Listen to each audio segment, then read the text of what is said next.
Hello everyone, myself Suchita Kumari, department of geography, ABM college Jamshedpur. आज हम लोग physical division of Jharkhand पढ़ेंगे, जो यूजी सेमेस्टर 3 के CC7 और जीई का हिस्सा है। Physical division of Jharkhand. Jharkhand का कुल क्षेत्रफल 79,714 वर्ग किलोमीटर है, जो भारत के कुल क्षेत्रफल का 2.42% है। उच्चावच के दृष्टिकोण से यह छोटा नागपुर पठार के रूप में जाना जाता है, जिसकी औसत ऊंचाई 700 फीट है, परंतु इसका कुछ भाग 3800 फीट ऊंचा है तो कुछ 250 फीट से भी कम। झारखंड प्राचीनतम पठार का हिस्सा है, अतः यहाँ लंबे अपरदन एवं उत्थान के कारण अत्यधिक कटे फटे और उबड़ खाबड़ धरातल, अवशिष्ट पहाड़ियाँ, भ्रंश कगार एवं दरार घाटियों का विकास हुआ है।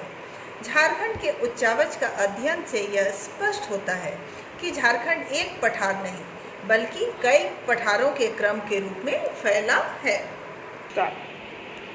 यहाँ का प्रत्येक पठार भ्रंश कगारों के द्वारा एक दूसरे से अलग होता है। इसे 500 फीट की समोच्च रेखा बिहार के मैदान से अलग करती है।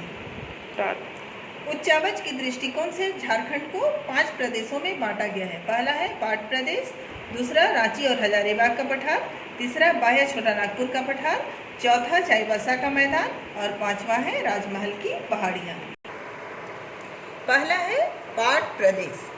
झारखंड का सबसे पश्चिमी और सबसे ऊंचा भाग पाट प्रदेश के नाम से जाना जाता है, जिसका विस्तार पलामू, गढ़वा, लातेहार, उत्तर पश्चिमी लोहरदगा और उत्तरी गुमला में मिलता है।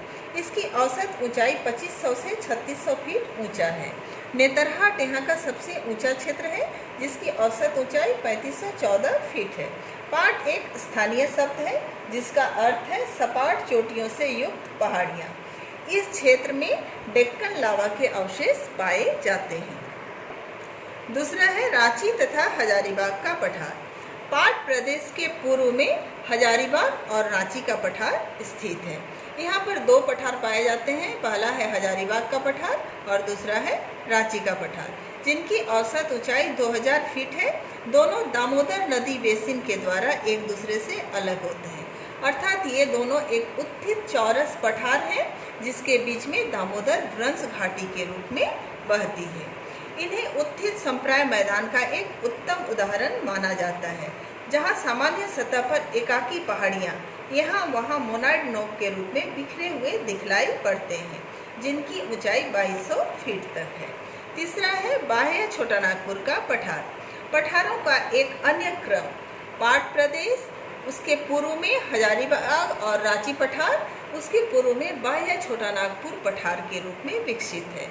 यह इन पठारों के उत्तर, पूर्व और दक्षिण में पाया जाता है। इसकी औसत ऊंचाई 1000 फीट है, परंतु यहाँ पारसनाथ की पहाड़ी, जो सबसे ऊंचा क्षेत्र है, 4480 फीट ऊंची है।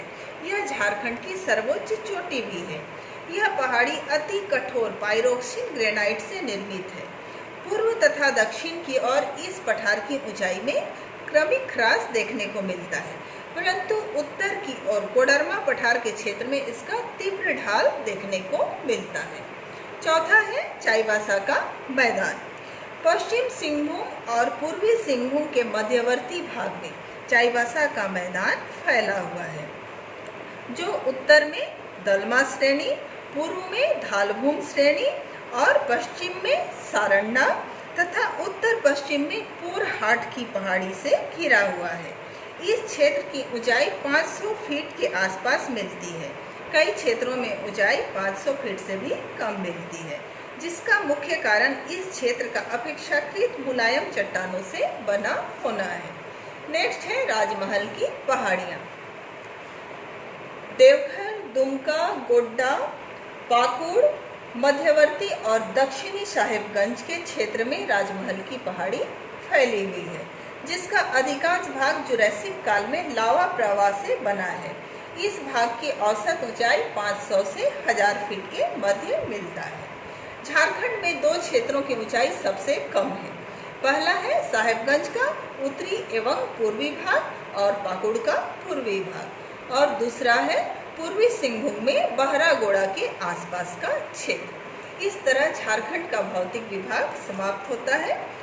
नेक्स्ट हम लोग पढ़ेंगे इसमें क्लाइमेट, जो अगले वीडियो में होगा। Thank you.